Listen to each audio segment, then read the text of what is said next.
মৰমৰ ছাত্ৰ ছাত্ৰীসকল, আজি নৱম শ্ৰেণীৰ সাধাৰণ বিজ্ঞানৰ গতি পাঠৰ চতুৰ্থ অংশ লেখৰ জৰিয়তে গতিৰ বৰ্ণনা তোমালোকলৈ আগবঢ়াবলৈ ওলাইছোঁ। লেখ বা গ্ৰাফ তাৰ আমি বিভিন্ন ক্ষেত্ৰত মুখামুখি হৈ আহিছোঁ।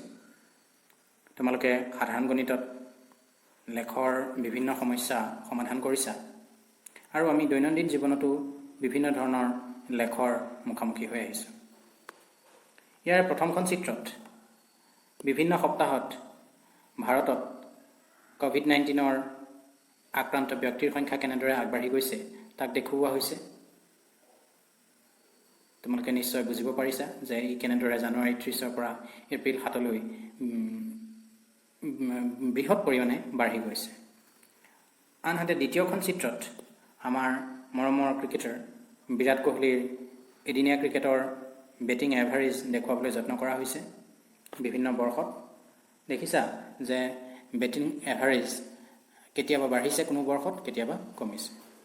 তৃতীয়খন চিত্ৰৰ জৰিয়তে এটা মিউচুৱেল ফাণ্ডৰ মূল্য বিভিন্ন সময়ত কেনেদৰে উত্থান হৈছে বা পতন হৈছে তাক দেখুৱাবলৈ যত্ন কৰা হৈছে। গতিকে লাগিলে অৰ্থনীতিয়েই হওক বা খেলেই হওক বা বিভিন্ন বা বাতৰিয়েই হওক, এনেদৰে বিভিন্ন ক্ষেত্ৰত আমি বিভিন্ন ধৰণে লেখৰ মুখামুখি হওঁ। এইবোৰে বিভিন্ন তথ্যক অতি আকৰ্ষণীয়ভাৱে চিত্ৰৰ জৰিয়তে প্ৰকাশ কৰে। আমি তাৰ বিষয়ে জনাটো নিতান্তই প্ৰয়োজনীয়। আৰু আমি নৱম শ্ৰেণীলৈকে সাধাৰণ গণিতত আমি বিভিন্ন ধৰণৰ চিত্ৰ আমি শিকি আহিছোঁ। তোমালোকক মনত পেলাই দিছোঁ, দণ্ডচিত্ৰ পাইছে তোমালোকে প্ৰথম চিত্ৰত দেখুওৱাৰ দৰে। দ্বিতীয়টাৰ কাষত সোঁফালে তোমালোকে দেখিছা হিষ্টগ্ৰাম। তাৰ কাষত আমি এইমাত্ৰ আলোচনা কৰা ৰৈখিক লেখ পাইছা। আৰু একেবাৰে শেষত তোমালোকক পাই চিত্ৰ দেখুওৱা হৈছে বা বৃত্তীয় চিত্ৰ দেখুওৱা হৈছে।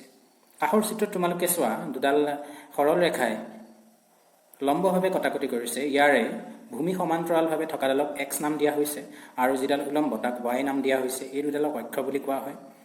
অক্ষ দুডালে পৰস্পৰ লম্বভাৱে কটাকটি কৰি আমাৰ যি লেখ কাগজ তাক 4টা চুকত বিভক্ত কৰিছে। তাৰে যিটো প্ৰথম চুক সি এক্স অক্ষটো ধনাত্মক, ৱাই অক্ষটো ধনাত্মক। তোমালোকে এইখিনি কথা ইতিমধ্যে সাধাৰণ গণিততো পাই আহিছা। ইয়াৰ এই প্ৰথম যিটো তোমালোকৰ চুক, প্ৰথম চুকটোক আমি যদি বিবৰ্ধিত কৰোঁ বা মেগনিফাই কৰি পেলাই লৈ আহোঁ, তেতিয়াহ'লে কাষৰ চিত্ৰটোত দিয়াৰ দৰে হ'ব। ইয়াৰে প্ৰথম যিটো চুক তাক আমি বিবৰ্ধিত কৰি লৈ আহিলোঁ, এই চুকটোক। এতিয়া কাষৰ চিত্ৰটোত সেই অংশটোকে বিবৰ্ধিত কৰি দেখুওৱাৰ ফলত কি হ'ল যে অক্ষ দুডালে কটাকটি কৰা বিন্দুটো আমি পালোঁ, তাক মূল বিন্দু বুলি কোৱা হয়। সাধাৰণতে অ' নাম দিয়া হয়, য'ত 0, 0 আছে। আৰু তাৰ পৰা সমদূৰত্বত কিছুমান বিন্দু চিত্ৰিত কৰা হৈছে দুয়োটা অক্ষতে। আৰু তোমালোকে জানিছাই যে যিডাল ভূমি সমান্তৰালভাৱে আছে তাক এক্স অক্ষ নাম দিয়া হৈছে আৰু যিডাল উলম্বভাৱে আছে তাক ৱাই অক্ষ নাম দিয়া হৈছে। আমি এই এক্স আৰু ৱাই অক্ষকে, এই চুকটোকে আমি এই বিজ্ঞানৰ বিভিন্ন ক্ষেত্ৰত এই পাঠটোৰ বিভিন্ন, লাগিলে সি দূৰত্ব সময় লেখেই হওক বা বেগ সময় লেখেই হওক, আমি এই চুকটোতেই আমাৰ আলোচনা সীমাবদ্ধ ৰাখিম। এতিয়া দূৰত্ব সময় লেখ সময় সাপেক্ষে বস্তু এটাৰ অৱস্থানৰ পৰিৱৰ্তন বুজাবলৈ ব্যৱহাৰ কৰা হয়। তোমালোকে লেখ কাগজত এটা বস্তুৰ বিভিন্ন এক সময়ত, অৰ্থাৎ আমি নিৰ্দিষ্ট ব্যৱধান ৰাখিলোঁ, সময় ধৰি লোৱা 1 মিনিট বা 2 মিনিট বা 3 মিনিট বা ছেকেণ্ডত হ'লেও 5 ছেকেণ্ড, 10 ছেকেণ্ড, তেনেদৰে আমি এটা নিৰ্দিষ্ট সময় আমি ধৰি ল'লোঁ যে ইমান সময়ৰ মূৰত বস্তুটোৱে কিমান দূৰত্ব অতিক্ৰম কৰিছে, সেই তথ্যক আমি লেখৰ জৰিয়তে উপস্থাপন কৰিম। এতিয়া বস্তুটোৱে যদি সমান সময়ত সমান দূৰত্ব অতিক্ৰম কৰে, তাৰ আমি যিটো দ্ৰুতি তাক সুষম দ্ৰুতি বুলি কওঁ। লেখৰ জৰিয়তে প্ৰকাশ কৰিলে সেই সুষম দ্ৰুতিৰ বাবে আমি এডাল সৰল ৰেখা পাম। ইয়াত মন কৰিবা, এক্স অক্ষত সময়ক ব্যৱহাৰ কৰা হৈছে, তোমালোকৰ পাঠ্যপুথিত মিনিটত সময়ৰ একক লৈছে, আৰু ৱাই অক্ষ যি উলম্ব অক্ষ তাত দূৰত্ব কিলোমিটাৰত প্ৰকাশ কৰা হৈছে। ইয়াত দুটা নিৰ্দিষ্ট সময় T1 আৰু T2 বস্তু দুটা ধৰা হ'ল A আৰু B অৱস্থানত উপনীত হৈছে। চিত্ৰটোলৈ মন কৰা, T1 আৰু T2 মই যদি চিহ্নিত কৰিব পাৰোঁ, T1 আৰু T2 এই দুটা হৈছে সময়ৰ ব্যৱধান। T1 সময়ত বস্তুটো আছিল A বিন্দুত আৰু T2 সময়ত বস্তুটো পালেগৈ B বিন্দু। এতিয়া A বিন্দুত আকৌ বস্তুটোৰ দূৰত্ব কিমান কিমান দূৰত্ব সি তেতিয়ালৈকে অতিক্ৰম কৰিছে এই বিন্দুৰ পোনে পোনে y অক্ষলৈ চোৱা s1 গতিকে t সময়ত বস্তুটো a অৱস্থানত থাকোতে সি s1 দূৰত্ব অতিক্ৰম কৰে t2 সময়ত বস্তুটো b অৱস্থান পায়গৈ আৰু তেতিয়ালৈকে সি s2 দূৰত্ব অতিক্ৰম কৰে এটা বস্তুটো দ্ৰুতি কিমান দ্ৰুতি বুলি ক'লে আমি দূৰত্বক সময়েৰে হৰণ কৰিব লাগিব বস্তুটোৱে কিমান দূৰত্ব অতিক্ৰম কৰিলে আমি দূৰত্বৰ বাবে কোনডাল অক্ষ চাম y অক্ষ চাম s1 ৰ পৰা s2 লৈ দূৰত্ব সি অতিক্ৰম কৰিছে s1 ৰ পৰা s2 লৈ যিমান দূৰত্ব ইয়াত b ৰ পৰা c লৈকে সিমান দূৰত্ব এটা তোমালোকৰ মাজত মনত নিশ্চয় প্ৰশ্ন হৈছে c বিন্দুটো ক'ৰ পৰা পালা এই কথাটো হ'ল যে যি দুটা অৱস্থান আছিল t সময়ত t1 সময়ত a অৱস্থান আৰু t2 সময়ত b অৱস্থান এই অৱস্থানৰ পৰা t1 সময়লৈ সংযোগ কি এডাল নিশ্চিতভাৱে লম্ব ৰেখা হ'ব ঠিক একেদৰে বি অৱস্থানৰ পৰা তাৰ সময় অক্ষলৈ যিডাল ৰেখা হিউ এডাল কি হ'ব সময় অক্ষৰ সৈতে লম্ব ৰেখা হ'ব এই লম্বডাল অংকন কৰাৰ পাছত এই BT2 ৰেখালৈ A ৰ পৰা এডাল লম্ব আঁকিলে আৰু হি আগৰ ৰেখাক C বিন্দুত কটাকটি কৰিছে এতিয়া মন কৰা S1 ৰ পৰা S2 লৈ যিমান যেহেতু ৰেখাবিলাক সমান্তৰালভাৱে আছে প্ৰত্যেকডাল ৰেখা গতিকে C ৰ পৰা B লৈ দূৰত্ব সিমান নহবনে অৰ্থাৎ S1 সমান CB নহবনে S1 S2 সমান CB হ'ব ঠিক একেদৰে T1 আৰু T2 যি সময়ৰ ব্যৱধান তাৰ সমান কিমান হ'ব A ৰ পৰা C লৈ যিমান দূৰত্ব এতিয়া আমি যদি দ্ৰুতি উলিয়াম দ্ৰুতি V সমান কিমান তেতিয়া হলে হ'ব দূৰত্ব ডিভাইডেড বাই সময় দূৰত্ব আছিলে S1 S2 ডিভাইডেড বাই সময়ৰ ব্যৱধান T1 বাই T2 এতিয়া S1 বাই S2 ৰ সলনি আমি কি ব্যৱহাৰ কৰিম CB ব্যৱহাৰ কৰিম বা তাক আমি BC বুলিও ক'ব পাৰোঁ BC ডিভাইডেড বাই AC যেহেতু T1 T2 ৰ সমান AC হয় গতিকে আমি পালো BC ডিভাইডেড বাই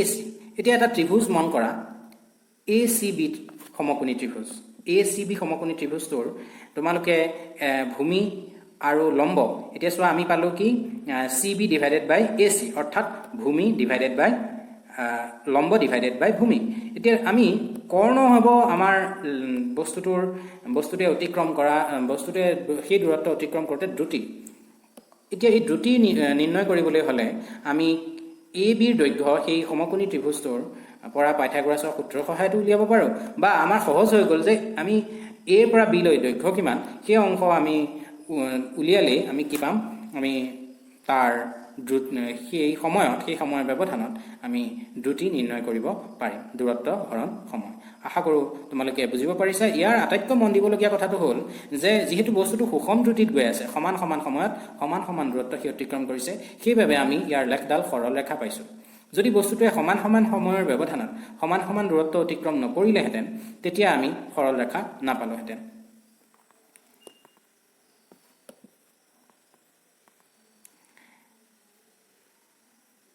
পাঠ্যপুথিটো তোমালোকে এতিয়া মই বুজোৱা কথাখিনিকেই পাবা ইয়াত দেখুওৱা হৈছে V = S2 - S1 অন্তিম অৱস্থানৰ পৰা অন্তিম দূৰত্বৰ পৰা প্ৰাৰম্ভিক দূৰত্বক বিয়োগ কৰিছে যিহেতু অন্তিম দূৰত্বটো নিশ্চিতভাৱে বেছি হ'ব তাৰ পৰা কিমান দূৰত্ব অতিক্ৰম কৰিলে সেইটো উলিয়াইছে আৰু তাক সময়ৰে হৰণ কৰিবলৈ হ'লে আমি কি কৰিছে যে T2 - T1 অৰ্থাৎ দ্বিতীয় যিটো অৱস্থান তাৰ সময় দ্বিতীয় সময়টোৰ পৰা প্ৰথম সময়টোক বিয়োগ কৰিছে আৰু বিয়োগ কৰি অতিক্ৰম কৰা দূৰত্বক সময়েৰে হৰণ কৰিছে আৰু তাৰ ফলত আমি দ্ৰুতি আমি নিৰ্ণয় কৰিব পাৰিছোঁ ইয়াত লেখডাল কিছু স্পষ্টকৈ দিয়া আছে তোমালোকে পাঠ্যপুথিৰ সহায়ত এই লেখৰ দ্বাৰা কেনেদৰে উপস্থাপন কৰিছে তোমালোকে তাক ভালকৈ আকৌ এবাৰ চাই ল'বা এইবাৰ আমি বিষম দ্ৰুতিৰে গতিশীল বস্তু এটাৰ লেখনো কেনেকুৱা হ'ব আমি তাক আলোচনা কৰিবলৈ যত্ন কৰিম এখন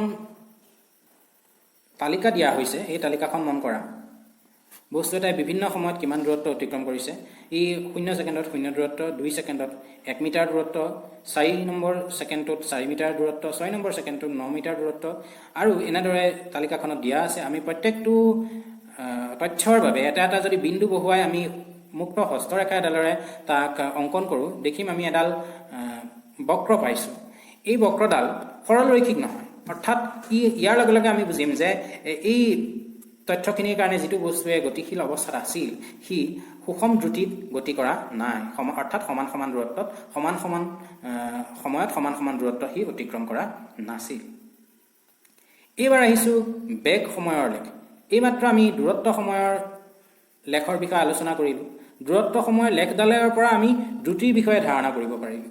যদি আমি দূৰত্বৰ সলনি আমি বেগ বহুৱাওঁ y অক্ষত আৰু x অক্ষত সময় বহুৱাওঁ, তেতিয়াহ'লে আমি কিহৰ বিষয়ে ধাৰণা কৰিব পাৰিম? আমি তাৰ ত্বৰণৰ বিষয়ে ধাৰণা কৰিব পাৰিম। বাৰু আমি আলোচনালৈ আগবাঢ়িছোঁ। এতিয়া সৰলৰেখাৰে গতিশীল বস্তু এটাৰ সময় সাপেক্ষে বেগৰ যিটো পৰিৱৰ্তন, তাক বেগ সময় লেখেৰে নিৰ্দেশ কৰিব পাৰি। আগৰ দৰেই আগতে আমি y অক্ষৰ দ্ৰুতিৰে প্ৰকাশ কৰিছিলোঁ, y অক্ষত আমি দূৰত্ব প্ৰকাশ কৰিছিলোঁ। এইবাৰ আমি y অক্ষত বেগক প্ৰকাশ কৰিছোঁ। ইয়াৰ একক ধৰা হৈছে কিলোমিটাৰ/আৱাৰ। ঠিক একেদৰে যিটো x অক্ষ, তাত সময়ক ধৰা হৈছে, তাৰ একক ধৰা হৈছে আৱাৰ, ঘণ্টা। এতিয়া ইয়াতো t1 আৰু t2 দুটা সময়ৰ ব্যৱধান, দুটা বিন্দু সময় অক্ষত দুটা বিন্দু লোৱা হ'ল, দুটা সময় ধৰি লোৱা হ'ল। t1 সময়ত বস্তুটো আছিল a অৱস্থানত, t2 সময়ত বস্তুটো আছিল b অৱস্থানত। আৰু তোমালোকে দেখিছা যে বেগ একে আছে, অৰ্থাৎ t1 সময়তো বস্তুটোৰ বেগ 40 মিটাৰ/ছেকেণ্ডেই আছে, আনহাতে t2 সময়তো বস্তুটোৰ বেগ 40 মিটাৰ/ছেকেণ্ডেই আছে। গতিকে আমি যিডাল বেগ সময় লেখ পালোঁ, সি সৰলৰৈখিক হ'ব আৰু ই সময় অক্ষৰ সমান্তৰাল হৈছে। অৰ্থাৎ সুষম বেগৰ বাবে আমি বেগ সময় লেখডাল আমি কি পাইছোঁ? সময় অক্ষৰ সমান্তৰাল পাইছোঁ। কিবা কাৰণত যদি বেগ বৃদ্ধি হয়, তেতিয়াহ'লে ই নিশ্চিতভাৱে তাৰ শ্লোপটো তাৰ ওপৰলৈ গতি কৰিব। মই যদি দেখুৱাওঁ, ধৰা হ'ল ই একে বেগত গৈ থকা নাই, যে t1 সময়ত তাৰ বেগ আছিল 40 আৰু t2 সময়ত যদি তাৰ বেগ 40 নহয় 50 হয়, তেতিয়াহ'লে আমি লেখডাল কিন্তু সৰলৰৈখিক নাপাই এনেধৰণৰ পাম বেগ সময় লেখ। গতিকে তেতিয়া সুষম বেগ নোহোৱাৰ বাবে আমি তাৰ সময় অক্ষৰ আমি সৰলৰৈখিকেই পাম, কিন্তু কি নাপাম? সময় অক্ষৰ সমান্তৰাল আমি নাপাম। এটা আমি শ্লোপ পাম, এটা ঢাল পাম। এই ঢালটো যিমান বেছি, আমি বুজিম যে বেগৰ পৰিৱৰ্তনটো সিমানেই বেছি। যদি এই ঢালটো নিচেই কম হয়, আমি বুজিম এই ঢালটো যদি নিচেই কম হয়, আমি তেতিয়া বুজিম যে বেগৰ পৰিৱৰ্তনটো কম হৈছে। তাতকৈ যদি ঢালটো বেছি হয়, তেতিয়া বুজিম যে বেগৰ পৰিৱৰ্তনটো একক সময়ত বেছি হৈছে। এই ঢালটো যদি আৰু বেছি হয়, তেতিয়াহ'লে আমি বুজিম যে বেগৰ পৰিৱৰ্তনটো অত্যন্ত বেছি হৈছে। গতিকে আমি বেগ সময় লেখৰ পৰা আমি সময় সাপেক্ষে বেগৰ পৰিৱৰ্তনক আমি বুজিব পাৰোঁ। আৰু ই যদি সময় অক্ষৰ সমান্তৰাল হয়, তেতিয়া বুজিম যে বস্তুটোৰ বেগ সুষম, আৰু সময় অক্ষৰ সমান্তৰাল নহ'লে বেগ সুষম নহয়। আনহাতে যদি সৰলৰৈখিক নহয়, আমি তেতিয়া বুজিম যে বস্তুটোৰ বেগ সুষমভাৱে সলনি হোৱা নাই। এতিয়া আমি এটা অন্য প্ৰসংগলৈ আহিছোঁ। তোমালোকে জানা যে বেগ আৰু সময়ৰ পূৰণফলে সৰণ নিৰ্দেশ কৰে। কিয়? যে বেগ এটা ভেক্টৰ ৰাশি, বেগৰ মান হৰণ সময়, ইয়াত দূৰত্ব হৰণ সময় নহয়, যিহেতু ভেক্টৰ, গতিকে হৰণ সময়। অৰ্থাৎ বেগক সময়ৰে পূৰণ কৰা মানে হৰণ সময় পূৰণ সময়। তোমালোকে পাইছা যে এবাৰ হৰণত সময় আছে, এবাৰ পূৰণত সময় আছে, গতিকে থাকি যাব হৰণ। অৰ্থাৎ বেগক আমি সময়ৰে পূৰণ কৰিলে আমি বস্তুটোৱে অতিক্ৰম কৰা হৰণ পাম। এতিয়া চিত্ৰটোলৈ মন কৰা, ইয়াত A আৰু B অৱস্থানত বস্তুটোৰ বেগ কিমান? বেগৰ বাবে আমি y অক্ষলৈ চাব লাগিব, যে বস্তুটো তাৰ বেগ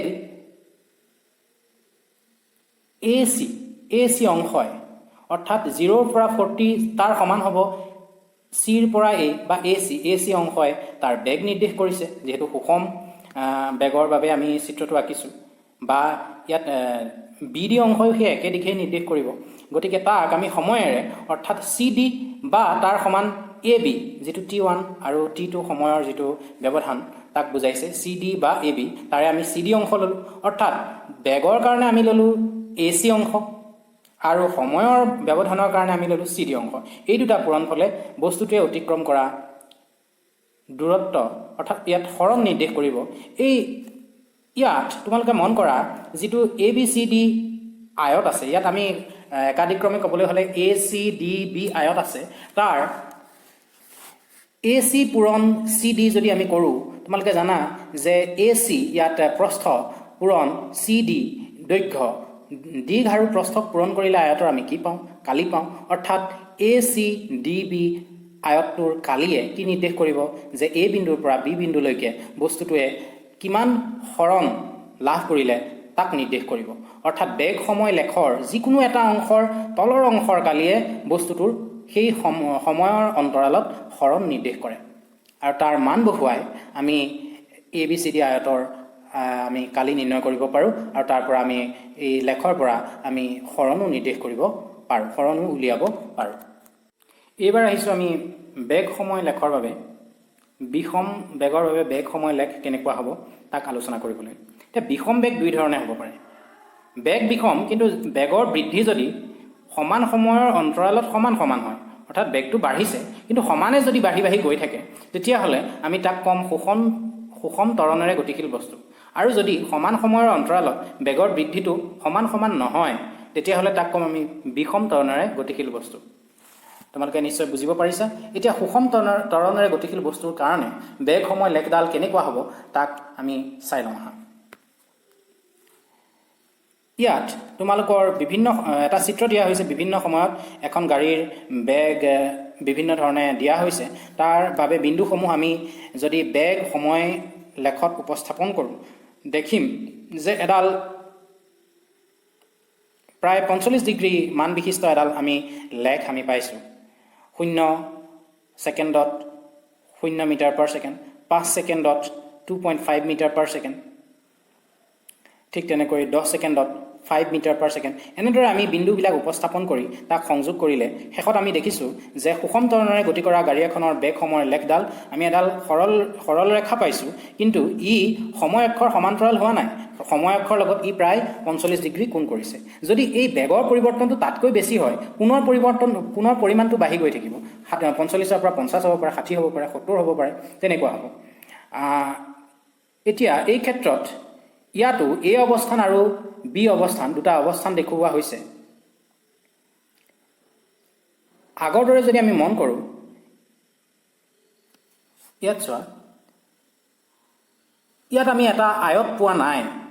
এই ক্ষেত্ৰত আমি বস্তুটোৰ হৰণ আমি যদি নিৰ্দেশ কৰোঁ, অৰ্থাৎ আমি বেগক যদি সময়েৰে পূৰণ কৰোঁ, আমি যি হৰণ পাম সেই হৰণ তলৰ অংশই কালিয়ে যদি বুজায়, তেতিয়াহ'লে কালিত আমি এটা আয়ত পোৱা নাই। সেইবাবে আমি তলৰ অংশৰ কালিক এটা আয়ত আৰু এটা ত্ৰিভুজত ভাগ কৰি লৈছোঁ আৰু ত্ৰিভুজটো আৰু আয়তটোৰ কালি বেলেগে বেলেগে উলিয়াই এই কালিৰ পৰিমাণ দুটা যোগ কৰি আমি বস্তুটোৰ সেই সময়ৰ অন্তৰালত আমি তাৰ যিটো হৰণ, সেই হৰণটো আমি যিটো নিৰ্দেশ কৰিব আমি নিৰ্ণয় কৰিব পাৰোঁ।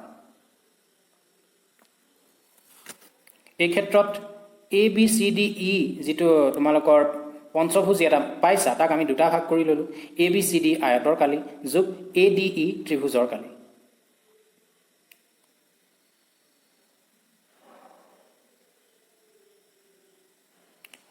এতিয়া আয়তৰ কালি উলিয়াবলৈ হ'লে দিশ পূৰণ প্ৰস্থ, দীঘৰ কাৰণে BA ইয়াত ব্যৱহাৰ কৰিছে, অৰ্থাৎ AB, প্ৰস্থ BC ব্যৱহাৰ কৰিছে, ঠিক আছে। আৰু যোগ ত্ৰিভুজৰ কালি আমি পাইছোঁ হাফ ইনটু ভূমি পূৰণ উন্নতি, গতিকে হাফ ইনটু ভূমি ইয়াত ADৰ দিশ লৈছে, উন্নতি DE অংশ ত্ৰিভুজটোৰ ক্ষেত্ৰত। গতিকে এই দুইটা কালি উলিয়াই আমি তাক যোগ কৰি আমি কি পাব পাৰোঁ? বিষমভাৱে ত্বৰিত গতিৰ ক্ষেত্ৰত বেগ সময় লেখ আমি এই তোমাৰ বিষমভাৱে কিন্তু সুষম ত্বৰণেৰে ত্বৰিত বেগ সময় লেখৰ পৰা ই অতিক্ৰম কৰা দূৰত্ব আমি পাব পাৰোঁ। এই ক্ষেত্ৰত আমি হৰণ নাপাম, যিহেতু ই সাল সলনি হৈছে, গতিকে আমি ইয়াৰ পৰা কি পাওঁ? লেখৰ তলৰ অংশই দূৰত্ব নিৰ্দেশ কৰিব। ইয়াত তোমালোকে মন কৰিবা, আগৰবাৰ সুষমভাৱে ত্বৰিত বস্তুৰ ক্ষেত্ৰত আমি বেগ সময় লেখৰ তলৰ অংশই কি নিৰ্দেশ কৰে? আমি পাইছিলোঁ হৰণ নিৰ্দেশ কৰে। আৰু বিষমভাৱে কিন্তু সুষম ত্বৰণেৰে গতিশীল বস্তু এটাৰ লেখৰ তলৰ অংশৰ কালিয়ে কি বুজায়? ইয়াত আমি পাইছোঁ যে দূৰত্ব অতিক্ৰম কৰা দূৰত্ব নিৰ্দেশ কৰিছে। আৰু যদি সুষম ত্বৰণেৰে ত্বৰিত নহয়, তেতিয়াহ'লে তেনে লেখৰ আকৃতি যিকোনো ধৰণৰ হ'ব পাৰে। এতিয়া আমি আহিছোঁ কেইটামান প্ৰশ্নোত্তৰৰ কাৰণে। প্ৰশ্নাৱলী পৃষ্ঠা নম্বৰ 107 তোমালোকে পাবা। প্ৰথম প্ৰশ্নটো আছিল বস্তুৰ সুষম আৰু বিষম গতিৰ ক্ষেত্ৰত দূৰত্ব সময় লেখৰ প্ৰকৃতি কেনেকুৱা হয়? সুষম বেগৰ ক্ষেত্ৰত কেনেকুৱা হয় আৰু সুষম গতিৰ ক্ষেত্ৰত আৰু বিষম গতিৰ ক্ষেত্ৰত দূৰত্ব সময় লেখৰ প্ৰকৃতি কেনেকুৱা হয়? ইতিমধ্যে কৰি অহা আলোচনাৰ পৰা তোমালোকে ইয়াৰ উত্তৰটো দিব পাৰিবা। ইয়াত মন কৰিবা, ইয়াত দূৰত্ব সময় লেখ, y অক্ষত দূৰত্ব থাকিব, x অক্ষত সময় থাকিব। যদি সুষম গতি হয় তেতিয়াহ'লে ই সমান সমান সময়ত সমান দূৰত্ব অতিক্ৰম কৰিব। তাক সংযোগ কৰিলে আমি এডাল সৰলৰেখা নাপাম জানো? আৰু যদি সমান সমান সময়ৰ ব্যৱধানত সমান দূৰত্ব অতিক্ৰম নকৰে তেতিয়াহ'লে নিশ্চিতভাৱে আমি এডাল সৰলৰেখা নাপাম, আমি এডাল বক্ৰৰেখা পাম। কিন্তু আমি এটা এইখিনিতে ষষ্ঠ শ্ৰেণীত তোমালোকে গণিতত পাইছিলা যে সৰলৰেখাও এক প্ৰকাৰৰ বক্ৰ, সেইটো এটা গণিতৰ সত্য। গতিকে আমি তাৰ পৰা উত্তৰ দিবলৈ হ'লে আমি সুষম গতিৰ ক্ষেত্ৰত আমি কি পাম? দূৰত্ব সময়ৰ লেখ সৰলৰৈখিক পাম। আৰু বিষম গতিৰ ক্ষেত্ৰত আমি বক্ৰ বুলি নকওঁ, আমি কি পাম? সৰলৰৈখিক নাপাম। লেখৰ প্ৰকৃতি সৰলৰৈখিক নহ'ব। তেনেধৰণৰ আমি উত্তৰ দিব লাগিব।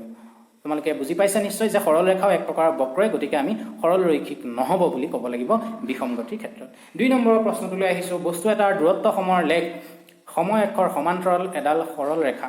বস্তুটোৰ গতিৰ বিষয়ে তুমি কি মন্তব্য কৰিবা? এইবাৰ দূৰত্ব সময় লেখৰ কথা কৈছে, সময় অক্ষৰ সমান্তৰাল। অৰ্থাৎ তোমালোকে চোৱাচোন, এটা y অক্ষত দূৰত্ব আছে, x অক্ষত সময় আছে। মই যদি দেখুৱাব পাৰোঁ, এই y অক্ষত আছে দূৰত্ব, x অক্ষত আছে সময়। এতিয়া কি হৈছে, এই সময় অক্ষৰ দূৰত্ব সময় লেখডাল যদি সময় অক্ষৰ সমান্তৰাল হয় তেতিয়াহ'লে সময় পাৰ হৈ গৈ আছে, কিন্তু সি বস্তুটোৱে কোনো দূৰত্ব অতিক্ৰম, যি য'তে আছিল ত'তেই আছে, বস্তুটো য'তে আছিল ত'তেই আছে। অৰ্থাৎ দূৰত্ব সময় লেখ এডাল যদি সময় অক্ষৰ সমান্তৰাল হয় তুমি কি বুজিবা? বস্তু এটা যদি তোমালোকে দেখিছা 1 মিনিট গৈছে, সি য'ত যিমান দূৰত্ব অতিক্ৰম কৰিছে 2 মিনিটৰ পাছতো সিমান দূৰত্বই অতিক্ৰম কৰি আছে। অৰ্থাৎ দূৰত্ব কোনো সালসলনি হোৱা নাই, 3 মিনিটতো সিমান ঠাইতে আছে। অৰ্থাৎ বস্তুটো স্থিৰ হ'ব লাগিব। তেতিয়াহে কি হ'ব? আমি যিডাল দূৰত্ব সময় লেখ তাক সময় অক্ষৰ সমান্তৰাল পাম স্থিৰ বস্তুৰ ক্ষেত্ৰত। তোমালোকে উত্তৰটো ইয়াৰ পৰা এই ব্যাখ্যাখিনিৰ পৰা সজাই লিখিবলৈ যত্ন কৰিবা। এইবাৰ আহিছোঁ আন এটা প্ৰসংগলৈ, দ্বিতীয় তাৰ পৰৱৰ্তী প্ৰশ্নলৈ। ইয়াত চোৱা, এইবাৰ দ্ৰুতি সময় লেখডাল সময় অক্ষৰ সমান্তৰাল। এইডাল আমাৰ সময় অক্ষ x অক্ষ আৰু এইডাল y অক্ষ আমাৰ দ্ৰুতি। এইবাৰ যদি ই দ্ৰুতি সময়, মন কৰিবা, অৰ্থাৎ সময়ৰ নিৰ্দিষ্ট সময়ৰ ব্যৱধানত দ্ৰুতিটো একে আছে, নিৰ্দিষ্ট সময়ৰ ব্যৱধানত দ্ৰুতি একে আছে। গতিকে অথনি বস্তুটো স্থিৰ আছিল ইয়াৰ আগৰ প্ৰশ্নটোত, এইবাৰ কি হ'ব? সময় পাৰ হোৱাৰ লগে লগে ইয়াৰ দ্ৰুতি একে আছে, অৰ্থাৎ তাৰ সুষম দ্ৰুতিত গতিশীল বস্তু এটাৰ ক্ষেত্ৰতহে এই কথাটো খাটিব। ইয়াৰ উত্তৰটো লিখিবলৈ যত্ন কৰিবা। 2টা প্ৰশ্নৰ এটা অমিল আছে, সেই অমিলটোৱেই আটাইতকৈ মন কৰিবলগীয়া।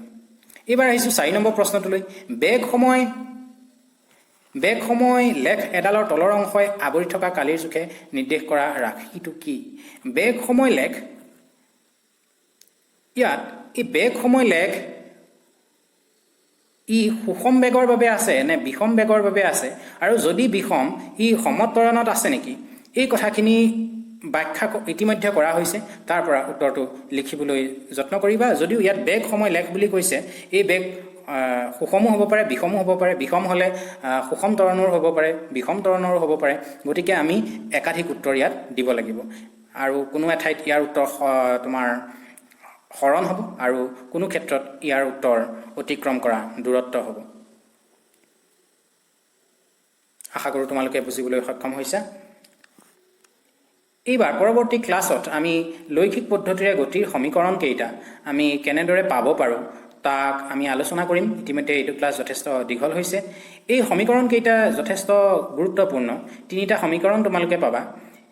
এই 3টা সমীকৰণ তোমালোকে ঘৰত লিখি আওৰাবলৈ যত্ন কৰিবাচোন। তোমালোকৰ কাৰণে এটা হোমৱৰ্ক দিছোঁ, গৃহকাৰ্য।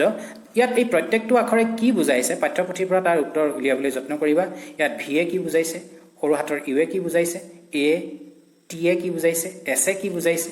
ঠিক আছে, গতিকে তোমালোকে এইকেইটাৰ উত্তৰ উলিয়াবলৈ যত্ন কৰিবা। বিভিন্ন আখৰ কেইটাই কিনো নিৰ্দেশ কৰিছে, আৰু এই প্ৰত্যেকটো সমীকৰণ আমি লেখৰ সহায়ত পাব পাৰোঁ। গতিকে পৰৱৰ্তী ক্লাছত সেই অংশ আৰু সুষম বৃত্তীয় গতি আলোচনা কৰি আমি এই পাঠটোৰ সামৰণি মাৰিম, আৰু তাৰ পৰৱৰ্তী ক্লাছত আমি ইয়াৰ অনুশীলনী কেইটামান প্ৰশ্ন ইংগিত দিবলৈ যত্ন কৰিম। আজিলৈ এইখিনিতে সামৰি